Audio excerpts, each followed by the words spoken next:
The entirety of my life. The entirety of your life. Yes. So how many years have you been in I've Ghana? never spent an hour outside Ghana. I see. Yes. How many presidents have you seen in your lifetime? Okay, so I have seen Jerry Rawlings, the lead Jerry Rawlings, John Ajikum Kufuor, Professor Mills, and then JDM, John Mahama, and then now Nana Addo Dankwa Akufo-Addo. You've seen all of these presidents? Yes, I've seen all of them. Okay, so you didn't see Kwame Nkrumah? No.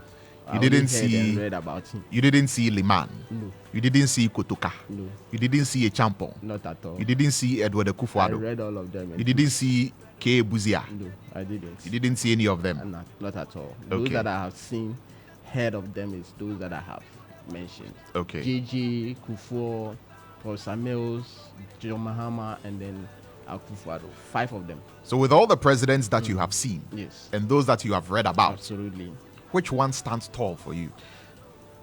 Those that I have seen, those that I've heard, those that I've read about. Yes. Based on things that we have seen, heard, and all that, it is Kwame Nkrumah that we own. Kwame Nkrumah is the best president Ghana ever had? Yes. That's your sentiment? Yes, that's what I. But the running mate for Dr. Bawumia disagrees. Yes, so just as that is my opinion, then that he's also got his own opinion. He says Nana Addo Dankwa Akufo-Addo is the best president Ghana has ever seen. That is his opinion, but he even just better than Kwame Nkrumah. He just have to come and justify why he said. I'm sure that for the many who are talking about Kwame Nkrumah, we have not even seen him before, but the legacy that he left behind, we base our analysis and all that to be able to say that he's the best president this country have had because of the things that he put in place that we are still enjoying now. So for me, it's not negotiable. Yes. What are some of the things that Kwame Nkrumah put in place that we are still enjoying today? Well, of course, the factories, go to Tema, all of them are there. Even don't even go too far. The Tema motorway is there that everybody can see testimony to. How many people have added to that? Have added to that? It's there, and then we all use the Kwame Nkrumah motorway now. The potholes over there, and whatever he did, the Akosombo Dam. Akosombo Dam is there. Have we added anything to it? No, we haven't. The ports and harbors that he created, what have we added to it? It is his legacy that we are still enjoying, leveraging on, enjoy every day. Nkrumah Day, Nkrumah that, and everybody is mentioning. For those who have not even had the opportunity to see him, Philly, our fathers, our parents were telling us about Kwame Nkrumah and all that. And so when we just suppose that to what we witnessed, what we had the opportunity to feel, to have it, to touch it, then you know that Dr. Kwame Nkrumah, as we read, as we were being told, it's none other. It's the number one that we've had, and nobody can. But if Napo is saying that Nana Addo is the not even Kwame Nkrumah, that's his opinion. Okay. Yes. So your opinion is Osajo for Dr. Kwame Nkrumah is the best. Even when I didn't have the opportunity to see him, I still think that he is Ghana's finest. All right. And that is why every now and then we are crying. Kwame Nkrumah, come and see your Ghana. Come and see the Ghana that you left behind. Right, very well. Let's get into the issues with regard to the courts, shall we? Beginning with the alleged recruitment scam, right? Yes. So it looks like the court has rescinded a bench warrant for the arrest of a military officer. Yes. Tell us about that. So you notice that on Thursday, I said Thursday, on the 4th of July, this news came out that the Circuit Court in Accra has issued a bench warrant for the arrest of one Captain Abel Nate. And the point was simple. He is alleged to be involved in a recruitment scam where some 136,000 was involved. In fact, when the police, per the facts that they presented in court, indicated to the court that ever since they started investigating the matter, they have tried all they could. Wrote letters to the Ghana Armed Forces, the Ministry of Defense, to have Captain Abel Nate produced. It failed. They've also sent wireless messages. All of them, all those attempts failed. And so the court should issue a bench warrant because nobody is above the law.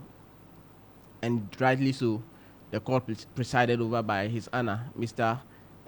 Bright Samuel Aqua, issued a bench warrant for the arrest of Captain Abel Nati. And just when the story was reported, the Ghana Armed Forces got wind of it, got the information, and then yesterday they produced Captain Abel Nati to the court. And yesterday, come and see the courtroom. The military, in fact, the director of legal affairs of the Ghana Armed Forces was so much bitter about the fact that, look, it was not true that the police sent the wireless messages and the indication or the representation in court were all lies. The only thing they can point to is a letter that was written to the military police sometime in April, and that was the only letter that they can make reference to. Colonel Felix Kobier was the one that was making this representation, and so the police have come to court, lied to the court, and then the court went ahead to make an order based on those misrepresentations. So they were of the view that the military is an institution that is so disciplined that respects the rule of law, and so if something of that sort is happening, they will not condone with some crime, they will not connive with anybody of that sort, and so they want the court to caution the police from going ahead to make such misrepresentation again in subsequent issues and all that. So their position was to the effect that they didn't know about this, they only heard it or read about it in the media, and upon hearing that, the military command have made sure that the said officer is brought to court. So yesterday, it was brought, and then the lawyer for the Captain Abel Nati, one Dr.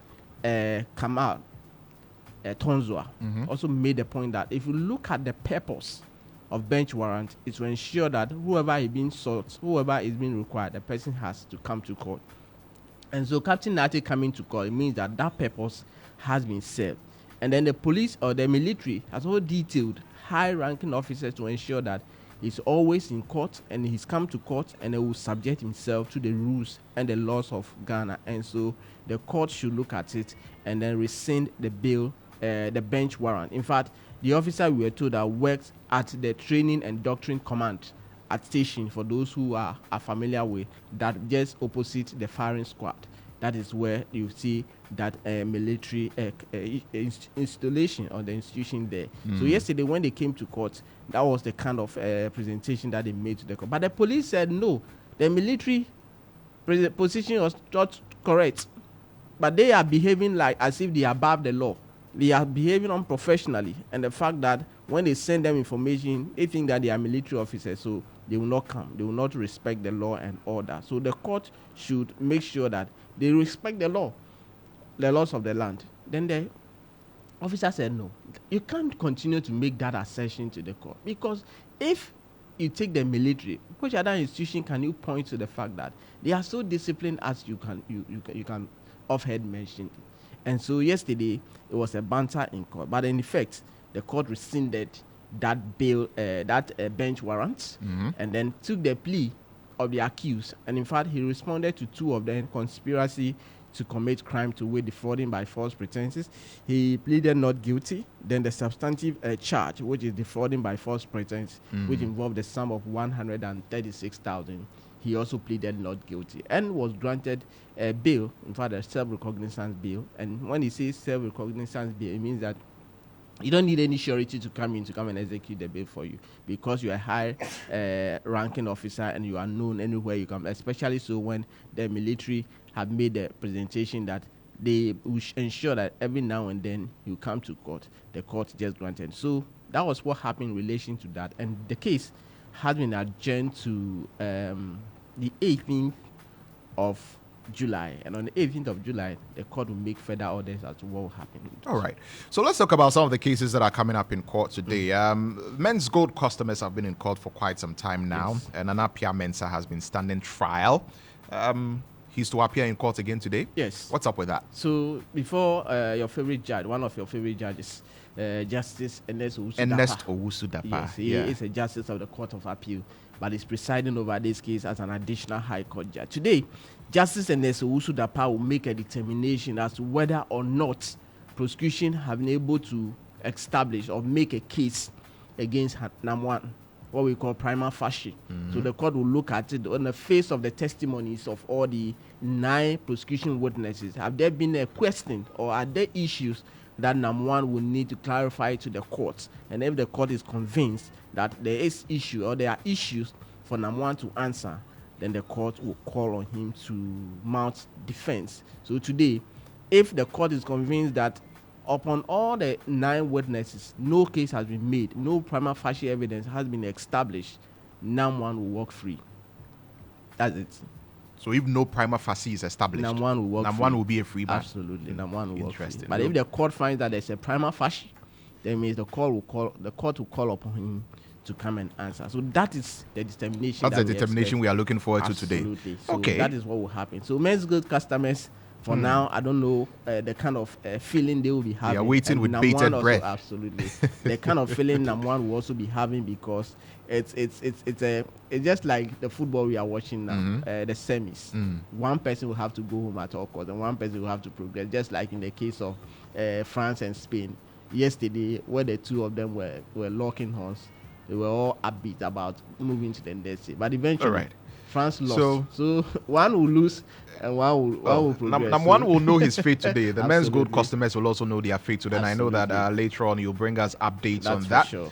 Let's talk about another case which is of public interest. The maids of Cecilia Abnadapa, who stole her money. Allegedly Stole her money. Their case is also to be in court today. Yes. What's up with that? Justice Marie Louise Simmons, that case is back in court. And you notice that I've been telling you some time ago, I told you about the fact that lawyers of Patience Botry, the 18-year-old lady, they filed a motion that seeking the court to compel the office of the special prosecutor to furnish them with one, all caution statement taken from Madame Cecilia Dapa and her husband. 2, interrogations that the OSP took from Madame Cecilia Dapa and her husband. And 3, interviews or audios in their possession in relation to Madame Cecilia Dapa and her husband when the OSP arrested them. They want all these information, all these later document and all that, so that they are able to prosecute their case, they are able to defend them herself or their clients. And one of the things that they are talking about is that the husband of Madame Cecilia Dapa currently is in the witness box facing cross-examination from the accused person. Patience Botry has started, but he said the continuation of her cross-examination will depend on the documents in possession of the OSP. So today, the court will be hearing that motion and make a determination whether or not the OSP should furnish the accused person with the document that is being required. So that is what you do expect today in relation to this very case too. Right. And there's another case that a lot of people will be interested in between Anas Aremia Anas and Kwesi Nyantechi, former GFA boss. Yes. What's up with that one? So this matter is in relation to the Anas's number 12 expose. You know the effect of it. Nyantechi was charged. Nyantechi was arrested at a point in time, and then he's been charged. He lost his position as the president of the Ghana Football Association. Yeah. Effectively, FIFA even have to ban him and all that. So this is the matter that we are talking about. Nyantechi is still in court. But one of the things that the court indicated earlier was that prosecution wanted to call Anas as one of their witnesses following the demise of Ahmed Swali. So the court also made the point that Anas will have to unmask to Nyantechi in chambers, but will come in open court masked and testify. So anytime Anas will be in court, they will go in chambers, he will go and show his face to Nyantechi and say, yes, here I am coming to talk. Then after, he will cover his face and come and say, so those of us who report from the court will only see Anas in his mask. But Nyantechi and his lawyers will go in chambers and then Anas will mask. They say, Anas said, for his security reason, he will not. The prosecution is challenging that at the Court of Appeal. So because of that, the trial has stalled. And the court has warned even at some point in time that if prosecution is not careful, if Anas is the one that you want to call, he's not the only person. There are other witnesses that you intend to call. Start with those people while you deal with the Anas issue. But the court has also taken the point that that particular appeal that was filed, they had challenges in transferring the document to the Court of Appeal. And at the last court sitting, the court made the point that the indication is that the records are ready and was about to be transmitted to the Court of Appeal. So the court will wait for an update today. So today, when the parties meet in court, Justice Marie Louise Simmons will take an update in relation to that appeal, and the court will make a determination. But at one point in time, the court said, if prosecution is not ready, Nyantechi will be discharged. But at the same time, the court is saying that, look, let me wait and see what the outcome of the Court of Appeal is. So today, the court is expecting an update. Okay. And Oliver Barker Vomao versus Albert Kandapa is also expected today. Yes. So remember the issue of Honorable Albert Kandapa, the National Security Minister. He sued Oliver Barker for defamation, some 10 million cedis. Yes. Yeah, he said he noticed the allegation made by Oliver Barker that he was the National Security Minister wanted to bribe him so that he would stop his political activism and all that. He said no, it is not true. But the lawyers of Oliver Barker wanted Honorable Kandapa to respond to some 17 questions of facts. They say that if Kandapa is able to answer those questions, things will be clearer to the court, the context in which that particular allegation was made, and the court will be able to make a firm determination of the case. Then Albert Kandapa responded and said that it borders on national security and the confidentiality of his office, and so he is unable to respond to the 17 questions of fact. The lawyers of Albert Kandapa, led by Dr. Justice Remsai, said that no, we are going to the Supreme Court. So they filed a case at the Supreme Court for the Supreme Court to explain whether or not Albert Kandapa is right to say that he will not answer to those 17 questions of fact. So today, the Supreme Court, the Apex Court, will deal with that particular subject. They will know the next line of action. Okay, and there's also another case, finally, the Beijman case, the case which has arguably the largest number of witnesses ever to be called. Yes. So 18 witnesses have been called so far. Yes. And there's another witness who's going to be called, number 19. So the number 19 is witness number 19. They're expected to come in today. Right. So before Justice Ifiasewa Sariboshe will have the witness coming. In fact, indications and records available to the court point to the fact that so far, in terms of the intention, what is clear to the court is that by way of witnesses and witness statement that the accused person wants to file or has indicated to file by way of others that they want them to come by way of subpoena will amount to 29. Justice Ifiasewa Sariboshe on Monday said, look, by Friday, today is Wednesday, right? Tomorrow is Thursday. The next day is Friday. Yes. If you want to file by Friday, file the remaining witness statement that you want to file for the court to plan. You know, Justice Ifiasewa has given that warning some time ago, but that didn't hold. Yesterday, on Monday, she said no. Every day I said I didn't. It didn't happen. It doesn't happen. When I say it, then something else happens. But this time around, by Friday, if you don't file, the court will consider that you don't have any more witnesses to file. Any other witness statement you file after beyond Friday, the court will reject it. Right. So that was the warning to lawyers of the accused person. But of course, what is clear now is that today, the 19th defense witness of Michael Nyineku, the former founder or the founder of the defunct Beijman, will be in court to testify in relation to the matter. All right, very well. Thank you very much, Murtala Inusa, for always updating us with some of the very interesting cases that are coming up in our courts. And you've just heard Court Today with Murtala Inusa.